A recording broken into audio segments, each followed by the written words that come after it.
নমস্কার, ফুডিমি চ্যানেলে সবাইকে স্বাগত জানিয়ে শুরু করছি আজকের রেসিপি। আজকে সকালের জলখাবারের জন্য বানাচ্ছি একটা ঘরোয়া তরকার রেসিপি, যার জন্য আমি এখানে ছোট কাচের বাটির 2 বাটি মতো তরকার ডাল নিয়ে নিয়েছিলাম, আর হাফ বাটির একটু কম ছোলার ডাল নিয়ে নিয়েছিলাম, যেটা আমি সারা রাত ভিজিয়ে রেখে দেব।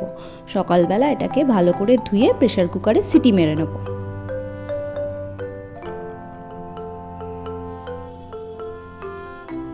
হাফ বাটির একটু বেশি জল দেব, তরকাটা ফুলে ততটাই হয়ে যাবে। আমি এখন ধুচ্ছি না, এটা সকালে ভিজে যাবে, তারপরে আমি খুব ভালো করে ধোবো, তাতে খোসা খোসাগুলো উঠে যাবে। এদিকে 2টো বড় পেঁয়াজ কুচি নিয়েছি, 1 ইঞ্চি আদা কুচি, আর ওই একটা বড় কোয়া রসুন কুচি, আর এদিকে একটা বড় টমেটো কুচি করে নিয়েছি। আর এদিকে দেখুন প্রেসার কুকারে সিটি মেরে নিয়েছি, ভালো মতো সেদ্ধ হয়ে গেছে। এদিকে কড়া গরম করে নিয়ে সর্ষের তেল দিয়ে দিলাম। এদিকে দেব আমি একটু জিরে আর একটা শুকনো লঙ্কা, যেটা একটুখানি কড়ায় তেলে নেব। একটু তেলের মধ্যে এটা ভাজা ভাজা হয়ে গেলে যেই পেঁয়াজটা কুচি করে রেখেছিলাম সেই পেঁয়াজ কুচি দেব। আচ্ছা, আমি 2টো লঙ্কাও আমি এখানে কুচি তেলের মধ্যে দিলাম, যাতে স্মেলটা ভালো হবে।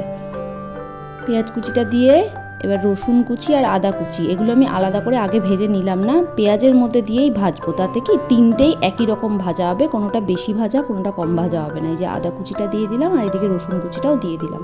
এবার পেঁয়াজ আদা রসুন সব একসাথেই হালকা বাদামি করে ভেজে নেব।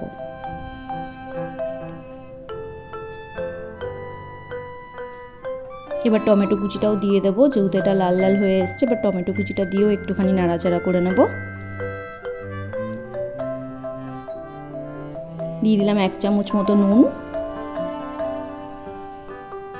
1 চামচ হলুদ গুঁড়ো, আর 1 চামচ লঙ্কা গুঁড়ো।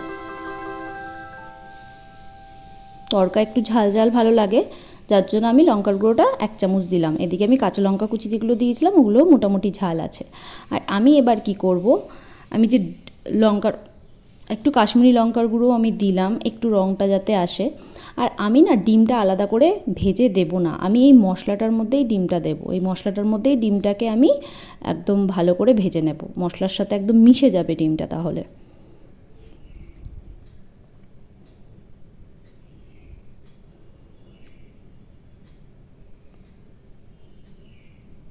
আমি 5 জনের তরকারি 2টো ডিম দিচ্ছি, আপনারা চাইলে 3টেও দিতে পারেন, 4টেও দিতে পারেন, 1টাও দিতে পারেন। তো আমি এই মশলাটার মধ্যেই কিন্তু ডিমটাকে ভালো করে মিশিয়ে একটু ভাজা ভাজা করে নেব।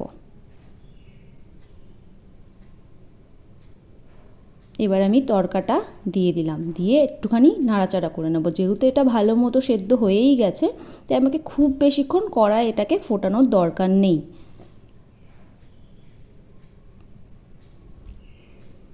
প্রেশারটা ধুয়ে একটুখানি জল আমি জাস্ট দিলাম, বেশি জল তো দেবো না, এটা যেহেতু শুকনো শুকনোই হয়।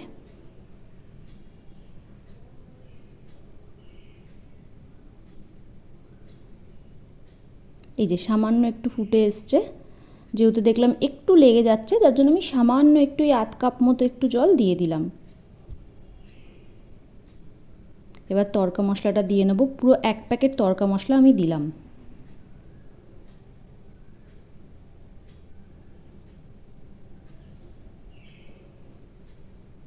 একটু নাড়িয়ে চাড়িয়ে আর একটু সামান্য ফুটতে দেব। এই যে দেখুন এটা একদম হয়ে গেছে। এবার এর ওপর ধনেপাতা কুচি দিয়ে সার্ভ করব। তো আজকের এই তরকা রেসিপিটা যদি ভালো লাগে অবশ্যই চ্যানেলটাকে সাবস্ক্রাইব করবেন, লাইক করবেন, কমেন্ট করবেন, শেয়ার করবেন। ভিডিওটা ভালো থাকবেন, টাটা।